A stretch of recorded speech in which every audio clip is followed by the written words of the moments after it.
So this is the progress that we've made.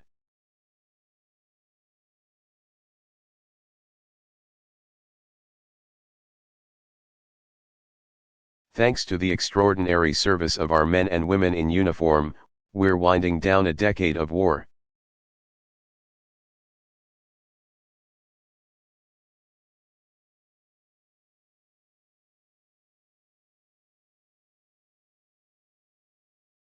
We're destroying the terrorist network that attacked us, we're strengthening the alliances that extend our values.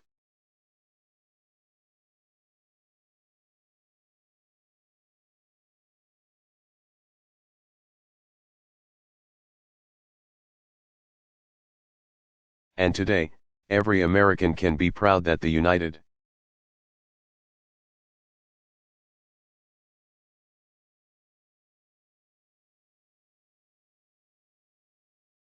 States is safer and stronger and more respected in the world.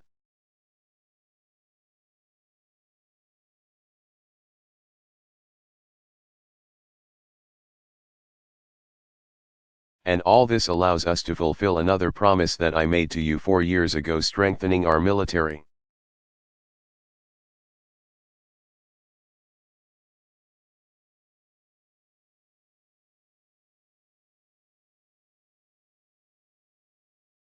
After 10 years of operations, our soldiers will now have fewer and shorter deployments.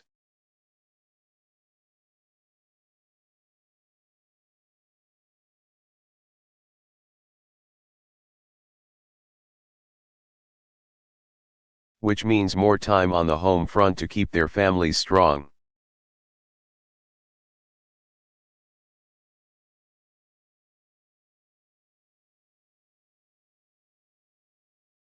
More time to heal from the wounds of war, more time to improve readiness and prepare for future threats.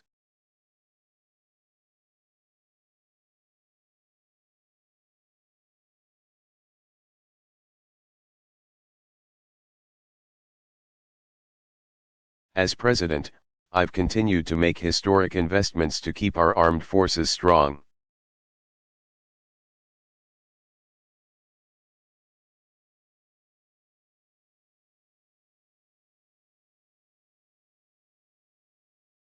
And guided by our new defense strategy, we will maintain our military superiority.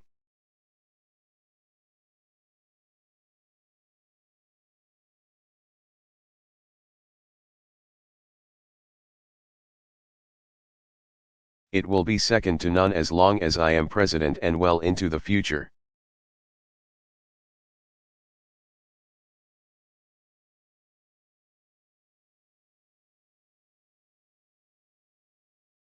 We've got the best trained, best led, best equipped military in history.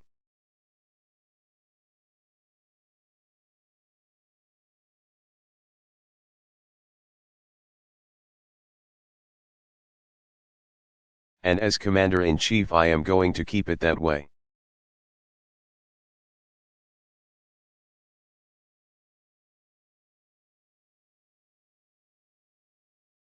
And by the way, given all the rhetoric lately, it is political.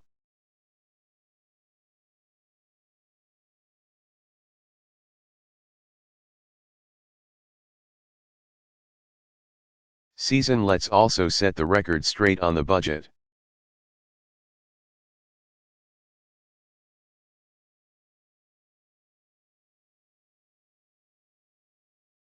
Those big, across-the-board cuts, including defense.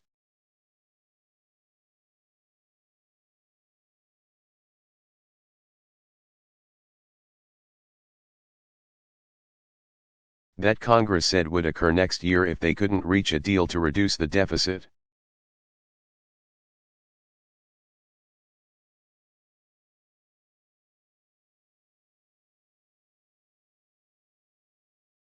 Let's understand, first of all, there's no reason that should happen, because people in Congress ought to be able to come together and agree on a plan.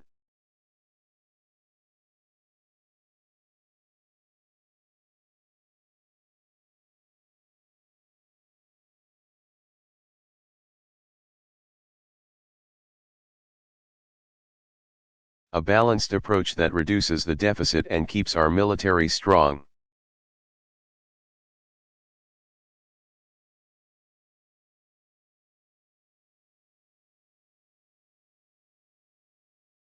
It should be done.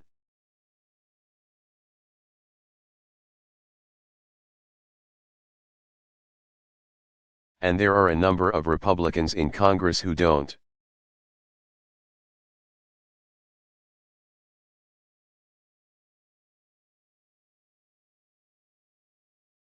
Want you to know that most of them voted for these cuts.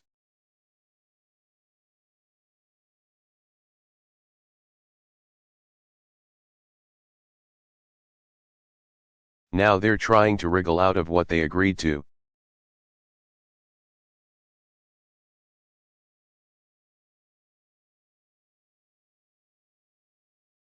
Instead of making tough choices to reduce the deficit.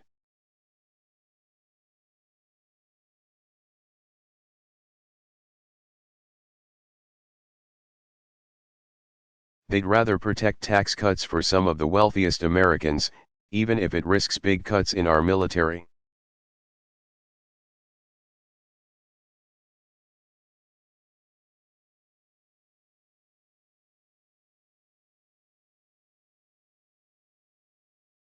And I've got to tell you, VFW, I disagree.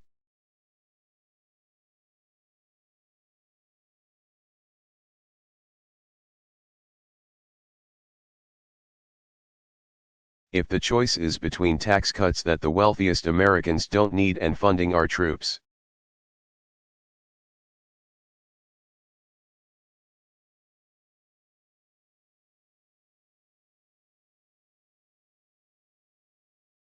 That they definitely need to keep our country strong, I will stand with our troops every single time.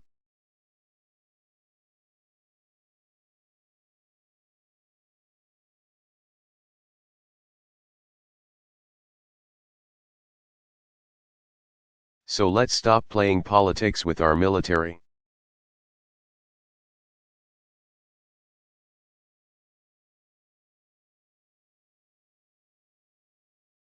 Let's get serious and reduce our deficit and keep our military strong.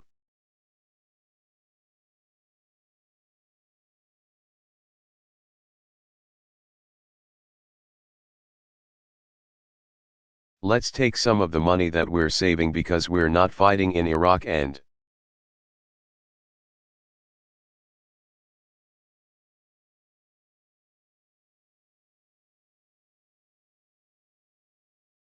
because we're winding down in Afghanistan, use half that money to pay down our deficit.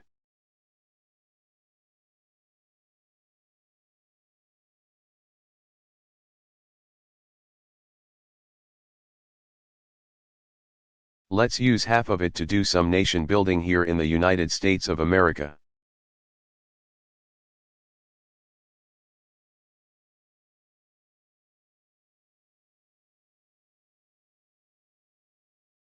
Let's keep taking care of our extraordinary military families.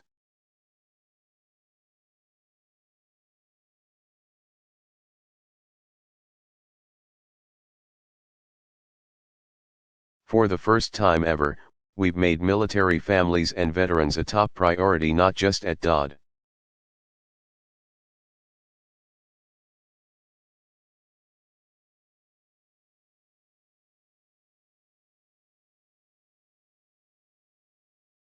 Not just at the VA, but across the government.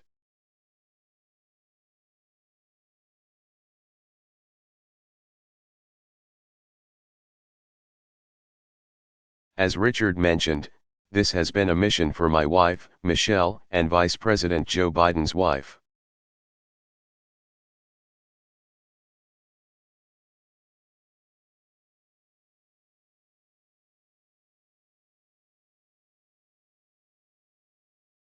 Dr. Jill Biden. Today, more people across America in every segment of society are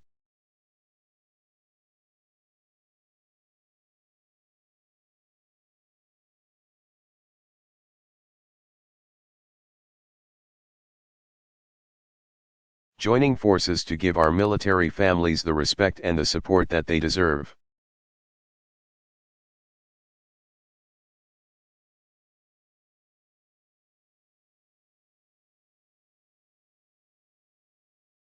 And there's another way we can honor those who serve.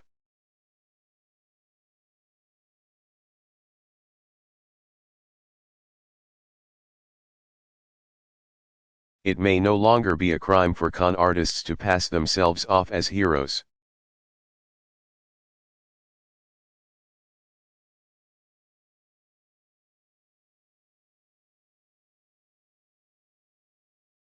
But one thing is certain, it is contemptible.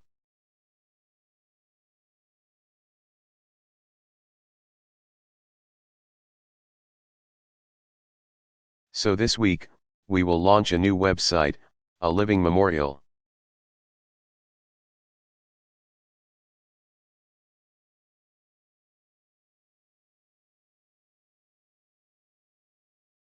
So the American people can see who's been awarded our nation's highest honors.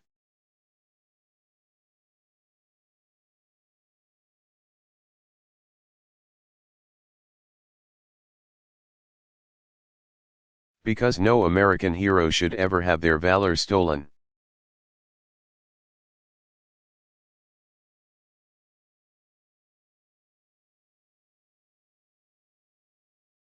This leads me to another promise I made 4 years ago, upholding America's sacred trust with our veterans.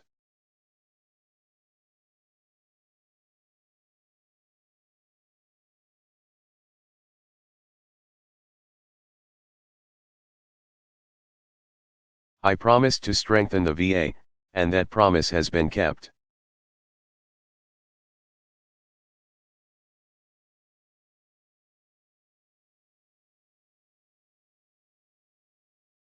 In my first year, we achieved the largest percentage increase in the VA budget in 30 years.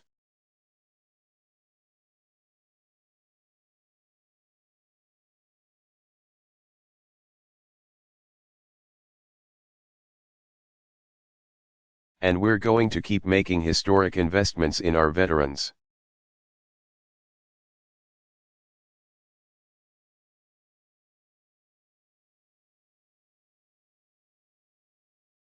When Richard came to the Oval Office,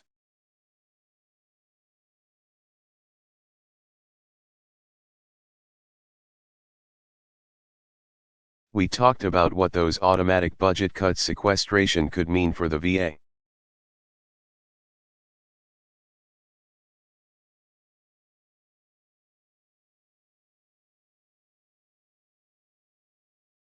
So my administration has made it clear, your veterans' benefits are exempt from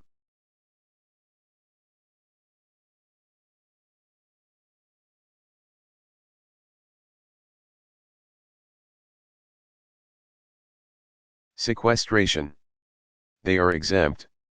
And because advance appropriations is now the law of the land.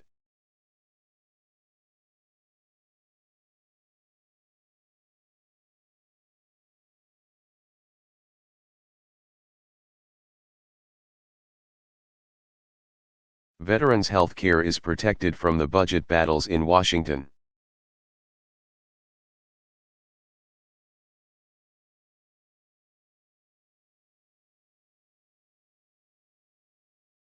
I promised you that I'd stand up for veterans' health care.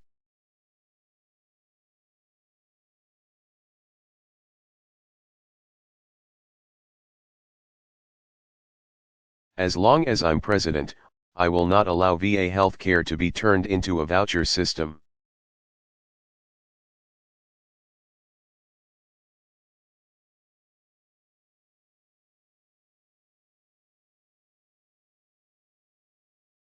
Subject to the whims of the insurance market. Some have argued for this plan. I could not disagree more. You don't need vouchers.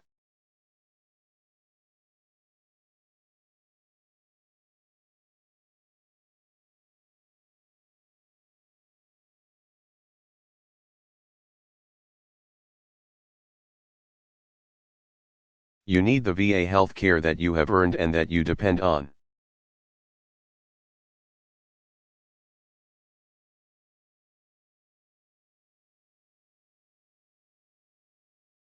So we've made dramatic investments to help care for our veterans.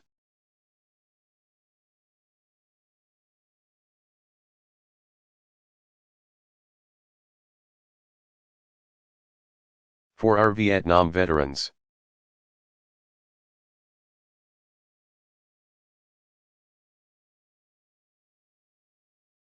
We declared that more illnesses are now presumed connected to your exposure to Agent Orange.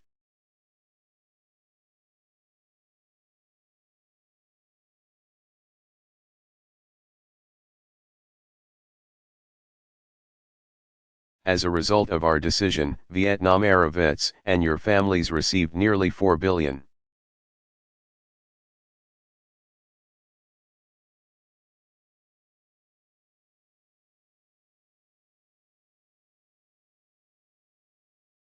Dollars in disability pay. You needed it, you fought for it. We heard you and we got it done.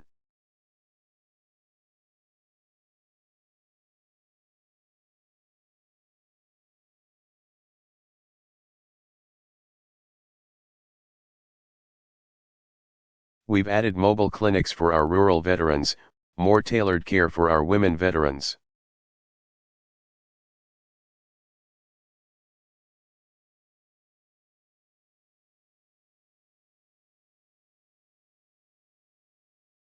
Unprecedented support for veterans with traumatic brain injury.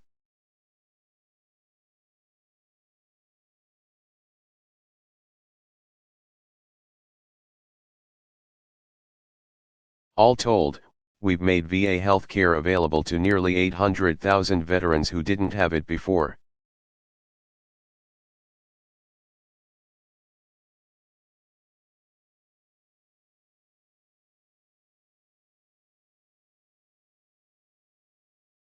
And we're now supporting caregivers and families with the skills.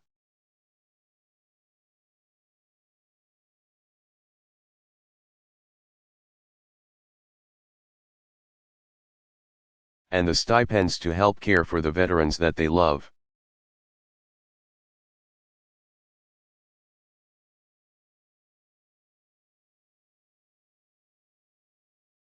Of course, more veterans in the system means more claims. So we've hired thousands of claims processors.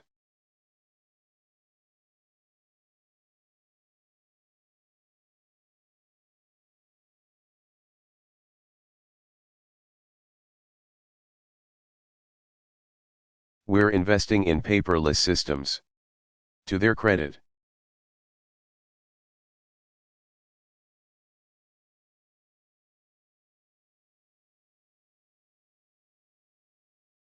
The dedicated folks at the VA are now completing 1 million claims a year.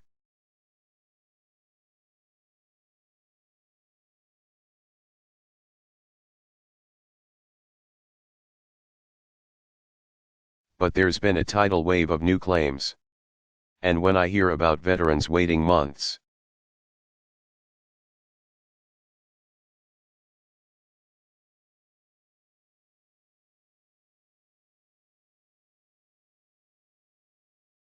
or years, for your benefits, it is unacceptable. And we are doing something about it.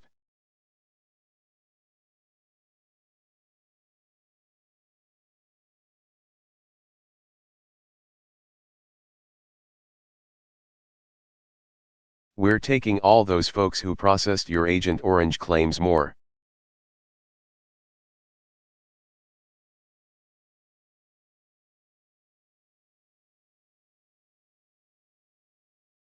than 1,200 experts and giving them a new mission: attack the backlog.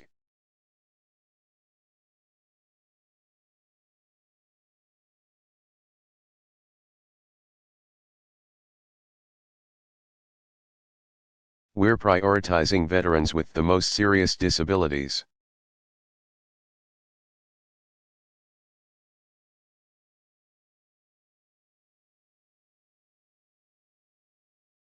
And the VA and DOD will work harder towards a seamless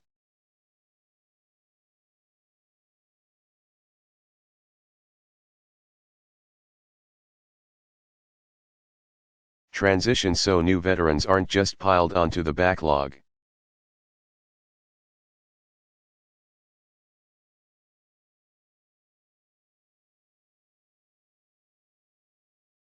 And we will not rest. I will not be satisfied until we get this right.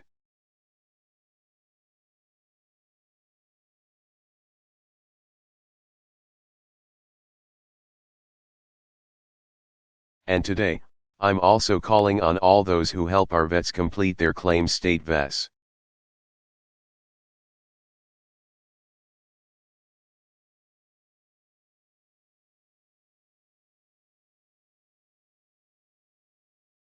Physicians and veteran groups like the VFW to join.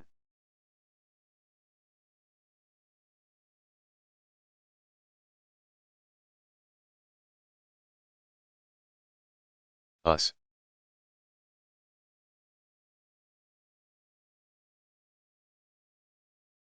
You know how this can work better, so let's get it done, together.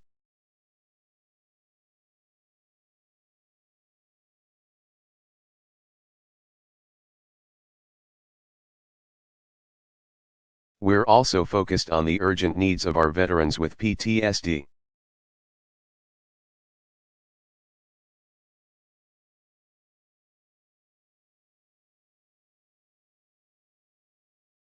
We poured tremendous resources into this fight, thousands of more counselors and more clinicians.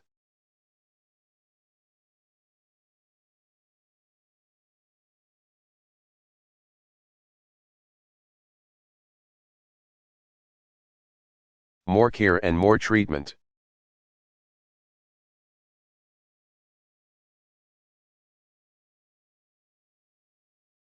And we've made it easier for veterans with PTSD to qualify for VA benefits.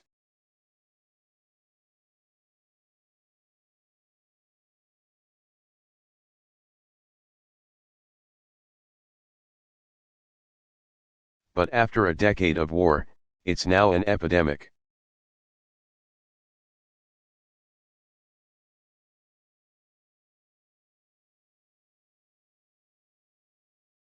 We're losing more troops to suicide one every single day than we are in combat.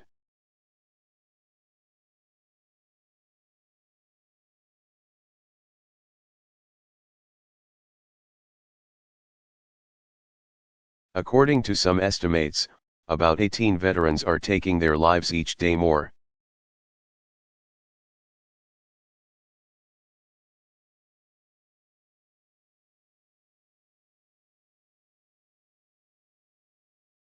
Every year than all the troops killed in Iraq and Afghanistan combined. That's a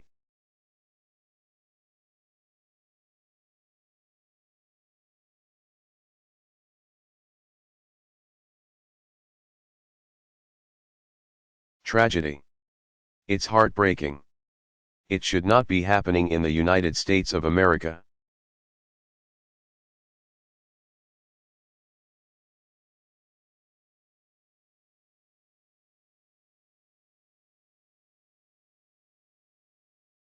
So when I hear about service members and veterans who had the courage to seek help but didn't get it,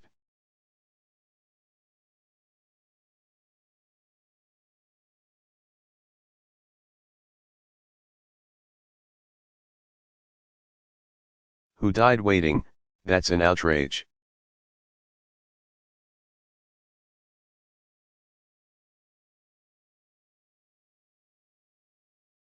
And I've told Secretary Panetta.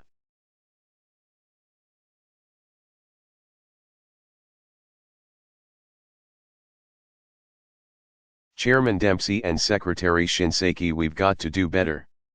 This has to be all hands on deck.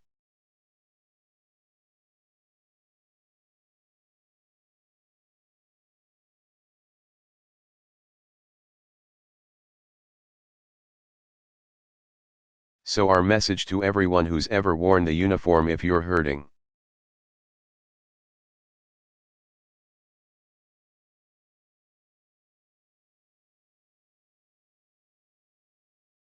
it's not a sign of weakness to seek help, it's a sign of strength.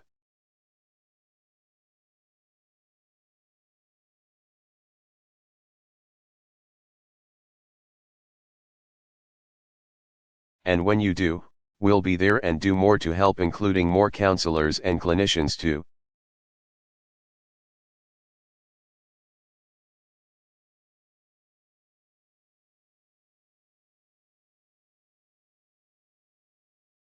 Help you heal. We need to end this tragedy, VFW. And we're going to work together to make it happen.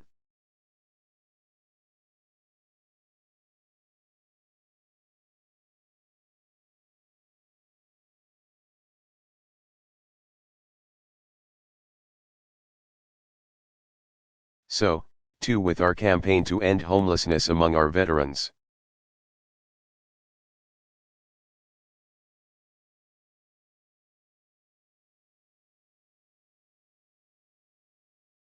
We've now helped to bring tens of thousands of veterans off the streets and into permanent housing.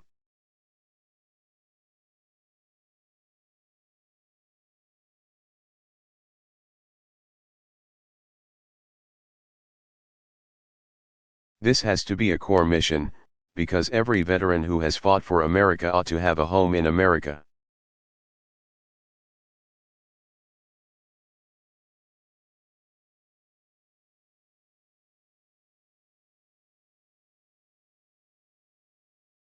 And this brings me to the last promise I want to discuss with you.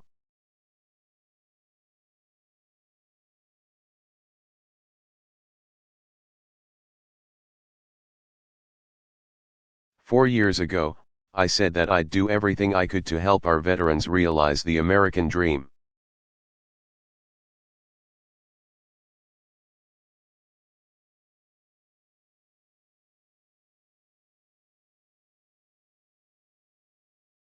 To enlist you in building a stronger America.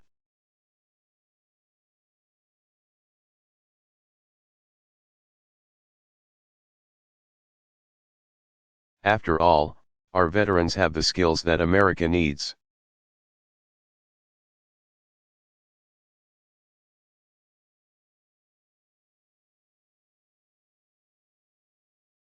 So today, our economy is growing and creating jobs, but it's still too hard for too many folks to find work.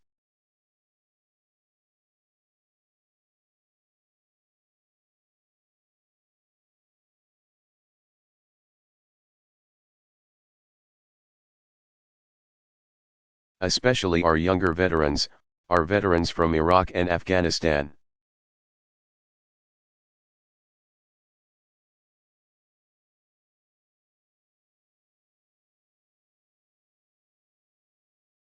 And with 1 million more troops rejoining civilian life in the years ahead and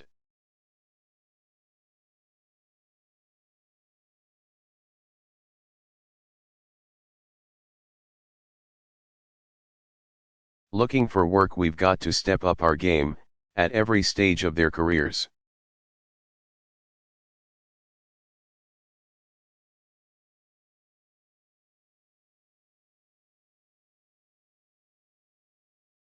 So today, I'm announcing a major overhaul of our transition assistance program.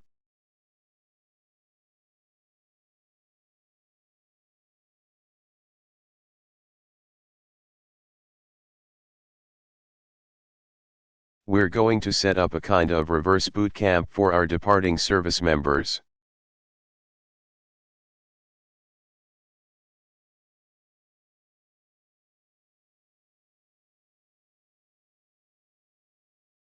Starting this year, they'll get more personalized assistance as they plan their careers.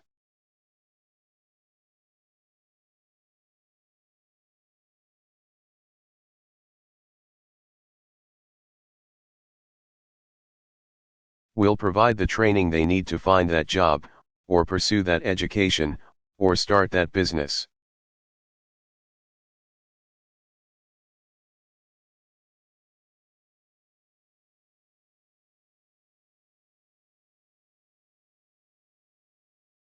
And just as they've maintained their military readiness, we'll have new standards of career readiness.